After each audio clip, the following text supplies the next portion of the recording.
Hello everybody, Ben Rogers here, the Raptors Digest. Riker, we've had a debate since the beginning of the season. It goes back to our hot takes video where I said that Pascal Siakam could possibly break out to be an all-star this season. I wasn't sure, there's a lot of factors that go into it. I wasn't willing to put all my bets in, completely say that he'd be an all-star this season.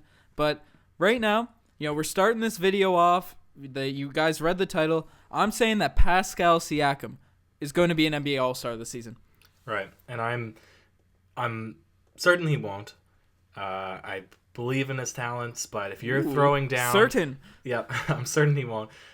If we're throwing down, if we're putting all bets, all chips on the table, then we need we need some stakes. We need to bet. One person will come out the winner, one the loser. Yeah, for sure. Let us know in the comment section what the stakes for this bet should be because, Riker, it's a debate that we've been talking about, and I think it could definitely happen for Pascal Siakam this season. So let us know what the winner, the loser. If Pascal Siakam is an all-star, I win the bet. If he isn't, Riker wins. So let us know what the stakes should be. But let's just get straight into the arguments right now. Pascal Siakam, he's averaging 14 points, 7 rebounds so far this season, and this is after the first few games of the year. He really struggled. He really disappointed me in the first 3 to 4 games. But it seemed like after that Boston game, after that Boston win, he just has started improving every single game. He's got his stats already up to where they are right now. His three-point shot looks better and better every game. I'm just mesmerized by Pascal Siakam. I think, he's playing at a level where he should be recognized as an all-star in the East. Okay. All right. Back up that point. Why should he be represented? Well, the Toronto Raptors are currently the number 1 seed in the Eastern Conference. I know we've lost a few games, but we're going to get back on track, and we got back on track with that Bulls game. I think things will be going well. Obviously Kawhi is going to be an all-star. If Kyle keeps up his production, he'll be an all-star, but usually first seeds get 3 all-stars, and I think it's hard to argue that, against Pascal Siakam, who's been our third best player, and he's out there. He's playing defense like he always has. He's always been a plus on the defensive end. This year, he's just getting to the rim at will. For certain stretches, he sets his dominance on a game. Just completely slashing, going to the rim, being able to pass now, dribble, handle. Once that three-point shot gets consistent, he could be a star. We're not talking all-star, star, in my opinion. And I think he's already playing at this all-star level. His numbers aren't crazy that you look at him and you're like, freaked out. But he's got that Draymond Green-esque vibe. He dribbles the ball up the court. He's a creator, and his impact on the game goes beyond the box score. Okay. All relatively good points, and I certainly am not going to argue that Pascal Siakam has been the third best player. At times it's Jonas Valanciunas, I would also argue. I'm not going to argue that he has star potential. I'm not going to argue surge at times, but overall, yeah, I think that his motor has really asserted him as a top player on the Raptors, and I think as he continues to develop, his three-point shot is a huge piece, right? His ball handling is a huge piece. His confidence, all really big. The issue and the reason that I'm certain he's not going to be an all-star this season is not because of his own limitations. It's because of the roster space on the Eastern Conference amongst big men. Do you know for certain how many players are chosen to be on the team in terms of big men spots? Yes, so I'll just break down how the all-star roster works. The center position is completely obsolete now, assuming everything's the same as last year. Things might change, but we're going off the preface of last year. It's just forwards and guards currently that get put onto a team. There's 3 forward spots. There's 3 backup forward spots, and then it all depends, on the reserves. Usually guards get it as there's, both conferences, there's usually more guard talent than there is forward talent. So for most part, there's usually about 7. And the more exciting. Yeah. There's usually about 7 front court players, 7 forwards that go into the Eastern Conference players that will be all-stars. Obviously, they're separated by picking teams, but it's still going to be 7. It's going to be through 6 and 8 players. We're going to say 7 for preface of this argument, players that will be picked in the front court of the Eastern Conference. Okay, so we have 7 confirmed that are going to make it, is what you're saying, from the Eastern Conference. Yeah, it could be between 6 and 8, but that's all dependent, and we're going to use 7 just as our baseline number. Brook Lopez will be an all-star. Ooh, Brook Lopez. Yeah, Brook Lopez will be an Okay, all-star. so we can debate this here. We'll debate him at first right now. The Bucks are going to have Giannis, and they're going to have Chris Middleton as all-stars. Do you agree with that statement? They're not going to have Chris Middleton.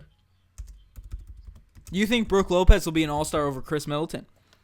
I think Brook Lopez will be an all-star over Chris Middleton, not because Brook Lopez is more deserving, although he's having a fantastic season, and is definitely the anchor of this team. It's the reason that the Bucks are having so much success as they are, even though his stats aren't incredible. But I think that given their standings, they will have more than one all-star. But I think that the recognition of the talent of shooting guards and small forwards in the Eastern Conference, Chris Middleton is the classic snub. He never gets picked, and I think that, again, this season he's not going to be chosen. Okay. Well, obviously, Brook Lopez has had a solid year this year. He's been good, but I can't see the league, having a situation where Brook Lopez is put in an all-star game over Chris Middleton. So I'd have to disagree with you on that front.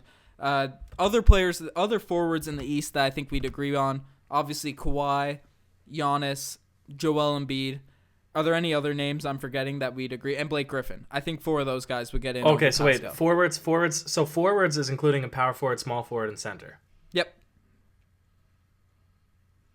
Oh, okay. Well, then, okay. Certainly Siakam is not going to make the All-Star game then, because then we have Giannis, Kawhi, Joel Embiid, Blake Griffin, those Andre are the 4. Drummond.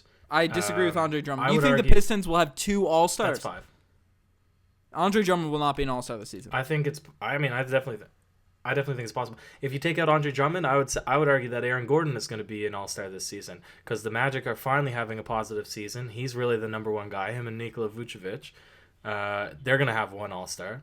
Given that the Heat, the Wizards, they've probably fallen out of contention to have any player step up. I think Bradley Beal will still probably be in the all-star game. Yeah, he's Knicks, a guard though. I think Kristaps Porzingis will be replaced by somebody, right? Not. I think that it's pretty easy. For me, it's easy. The Magic are going to have one guy. The Celtics are also going to have one guy, and it'll probably be Al Horford, even though he doesn't deserve it. Okay, so if the Celtics remain in the middle of the Eastern Conference, right, being dragged, because right now the only way they're getting wins is by Kyrie going off on big nights. We saw that against the Toronto Raptors. Al Horford's stats are way down from last year. He's not playing the same defensive ability that he's had in the past, which has really been his impact on the games.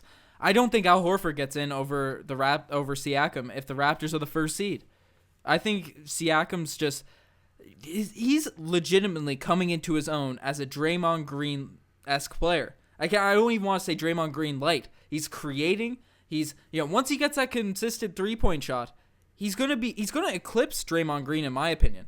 He's so quick. He's defensively there. He's getting to the rim at will. His handle is super tight, and his stats are only going to improve. I know he's at I mentioned 14-8 so far this season, but that's a bit skewed from his first 5 or 6 games where he wasn't very strong.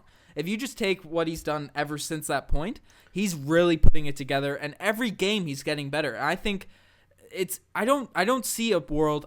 I agree with you that the Magic will probably have one player. I agree with you on Blake. I agree with you on Kawhi. I agree with you on Giannis. But I don't see any other players getting in over Pascal Siakam, especially with the Celtics have been struggling. The Wizards don't have any front court guys. The Knicks don't have anyone that's going to be an all-star this season. There's, I can't name anyone that's deserving over Pascal Siakam or that's going to get in. Again, I'm not going to argue with you on the point of talent. It's undeniable as a Raptors fan and watching Pascal Siakam that he has the unlimited potential to become a star player in this league. I agree with that. And I agree that this season he's truly showing what we've known as Raptors fans over the past couple seasons, watching his development, that he's giving us a little taste of what he's has the ability to become. But the reason that I'm so certain that he will not be an all-star is because the All-Star contest is a popularity contest, really is what it boils down to. And the new format this season is a gym class style team captains, and then they choose their entire roster. Or maybe it's just for the starting lineup. However, when you look at how the players are selected, you always have snubs, and you're always left wondering, why does a talented player not make the All-Star team? And it's for 2 reasons. It's one, because a player that should have been recognized in the season past was not recognized, and then they give them the pity All-Star, award, just like James Harden and the MVP. Yep. Even though he deserved it, they gave it to him regardless if somebody had a better season. They were going to give it to James Harden. And they always prefer teams over the Toronto Raptors. Now, I'm going to find it hard to imagine that the Raptors are going to go from a team that's constantly overshadowed because they're mainly in the Canadian media to being a team that has three, regardless of if they're the number one team in the league or the number one team in the Eastern Conference, even though they should get that recognition. I think you're still going to see it come from a team like the Celtics or a team like the Bucks or a team like the Pistons get more than, one All-Star rather than the Raptors getting 3 All-Stars. I see what your point on the recognition front, and that's definitely something that's going to play against the Toronto Raptors. But the Pistons aren't good enough to have 2 All-Stars on their team. Because winning is a big part of this factor. And you've mentioned it's a popularity contest, but that's mostly for the starting unit. Because the reserves from each conference are picked by the coaches and the GMs and the people, even though there's obviously biases that happen. Let's just argue this point of contention right here. Let's just argue this point because and then you go back to the point that you're making. But if we're looking at the Pistons aren't good enough, I mean their record is not. I mean they're 6th in the conference. Yep. They have the ability to probably stay around that point, right? I can't foresee them slipping past 8th in the playoffs. And they have they have one of the best front courts in the NBA in terms of stats wise and in terms of what they're able to accomplish. Blake Griffin is having a 25 and 10 and 5 assists. He's really distributing the ball well. And Andre Drummond's he's in the 16. He's creeping up into the 20s in terms of rebounds per game, and he's almost averaging 20 points as well and shooting over 50% from the field. I mean, both of these guys have stats that if you didn't watch the Pistons as a team, you would say, wow, these guys are phenomenal, which they are. Yep. And then it's the rest of the team that really brings them down. But Dwayne Casey under the Dwayne Casey coaching, I mean, I think that the Pistons are going to be a legitimate team in the East. And it's also because the East is very weak, right? Yeah. After you get past number 6 and number 7, there's nobody else to contend with. But I don't think that it's unimaginable to think that they would have two All-Stars. Andre Drummond, yes, he's having a very good statistical season.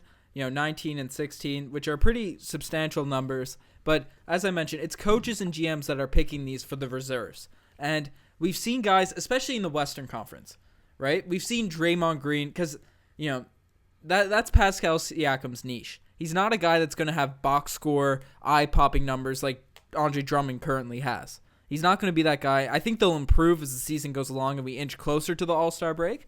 But they're not going to be as crazy as that, big numbers in the rebounding categories in those areas.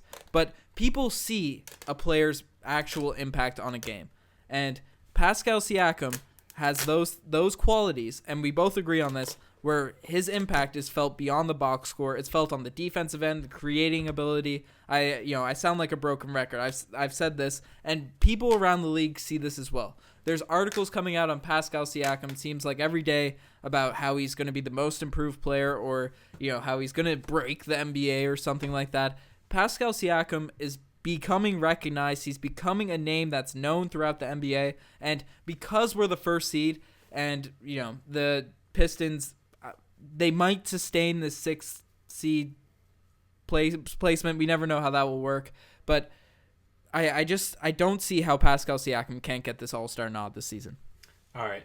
Some excellent points, very adamant argumentation on your side, equally as heated on my side.